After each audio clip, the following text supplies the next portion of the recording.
Okay. In previous part, we have discussed about how participants saw this moment, or how they took part, or what was their purpose to took part in the civil disobedience movement. In this part, today we'll discuss about the limitations of civil disobedience. Means that some of the people will discuss about the opinions of untouchables and Muslims. The untouchables, Gandhiji used to call them Harijans, means the children of God. Not all the social groups were moved by the abstract concept of Swaraj. One group was the notions of untouchables, who from around 1930s had begun to call themselves Dalits or depressed. As we have seen that the condition of Harijans or untouchables were not so good in our society from the since from the Vedic period. As we discussed about in Vedic period, they were treated or considered as Shudras who were performing manual tasks. They were not treated society as equally as other communities as well.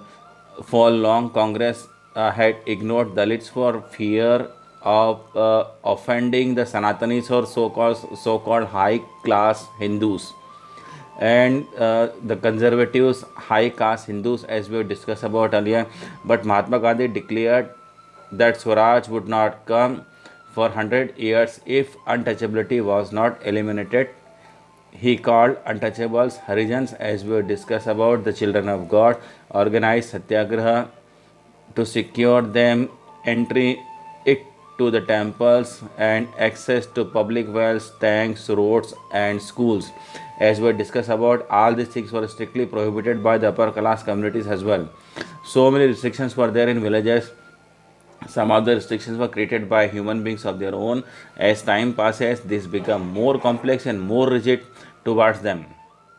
One, he himself cleaned toilets by setting example for others to dignify the work of a bhangi, or we can call it sweepers, and persuaded upper class to change their heart and give up the sin of untouchability. But limited effects were seen on the time. As we have seen that after the independence, this process was still continued perform in our country. Then recently our prime minister started the movement of creating toilets, because this process was still there in our country. So on the time, think about or imagine yourself that what type of condition were there to of sweepers on the time. The untouchables perspective, their vision towards civil disobedience. Many Dalit leaders work on a different political situation to the problem of their community. They begin organizing themselves, demanding reserve seats in educational institutions and separate electorate that put to use Dalit members for legislative councils. Political empowerment, they believed, would resolve the problem of the social disabilities. Dalit participation in civil disobedience movement was therefore limited, in particularly in the Maharashtra and Nagpur region, where their organization was quite strong. Mahatma Gandhi also himself, many leaders were there, because these leaders were they saw the condition of their community from the beginning, so they demanded political rights for their community, so that they thought that in legislative councils, if they get political rights, they would easily solve their problems, or they could fight for their community. One such leader was there, Dr. Bhimrao Ambedkar, Bala Saheb Ambedkar. He was one of the pioneer of the Harijan movement. He started his movement in association. He formed an association of depressed class association in 1930. He had a clash with Mahatma Gandhi in the second roundtable conference. He was the only person who took part all three roundtable conferences held in London for discussion of constitution. If you remember that, when our constitution was framed, because he was the only person who attended all three roundtable conference, when constitution was framed, he was made the chairman of drafting committee because of that reason, because he was the only person who took part all three roundtable conferences. He was very much concerned about the condition of untouchables, so he demanded rights for untouchables, and he strongly presented his voice in second roundtable conference. I have uploaded a video. Please go through the video. You can see how aggressively he represented the demands of untouchables, demanding separate electorates for the Dalits when the British, again in front of the British government. When the British government considered Ambedkar demand, Gandhiji began a fast up to unto death, because he believed that, or he thought that separate electorate for Dalits would slow down the process of integration of the society, and a new process was created. It was true that, but for this, he thought that the society would be divided. Although they got their rights, he was not against the right, he was not against the getting of rights, but he was against that the process of integration became very slow. Then a very famous Pune Pact of September 1932 was held in 1932 between Ambedkar and Mahatma Gandhi. This pact is known as Pune Pact. Ambedkar ultimately accepted the Gandhiji's position, and the result was Pune Pact in September 1932 gave the different class reserved seats in provincial and legislative assemblies. Means Mahatma Gandhi was agreed to accept the demands of Ambedkar, but they were to be voted by the general electorates. It happened nowadays in our country as well, because this Pune Pact is practically followed in our country nowadays as well.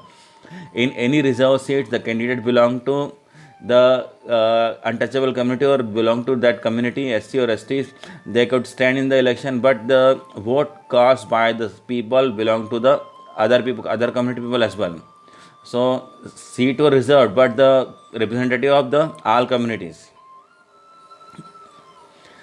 Now another perspective there, another perspective of another perspective in the name of Muslims, attitudes of Muslim towards civil disobedience movement.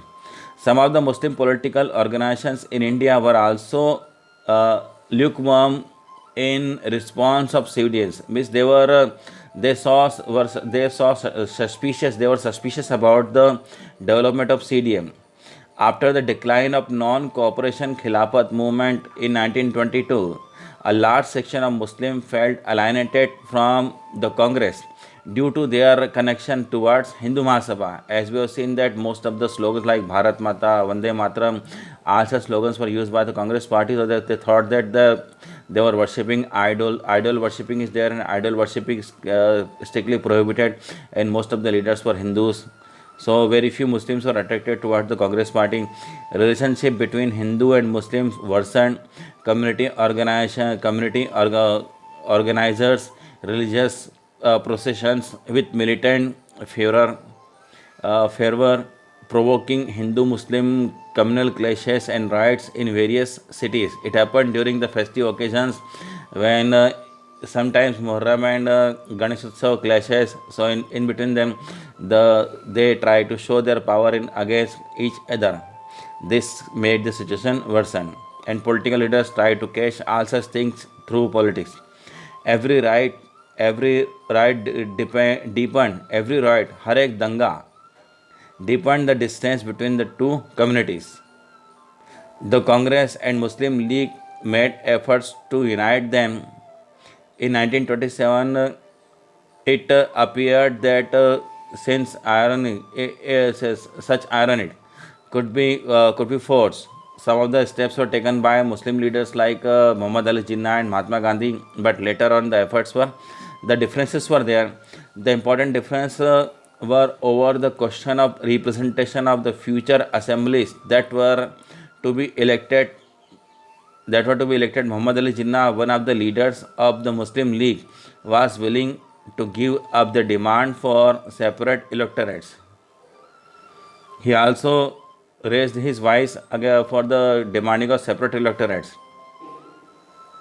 Muslims were assured reserved seats in Central Assembly and representation in proportion of population in the Muslim-dominated provinces like Bengal and Punjab were the places where Muslims were there in huge numbers.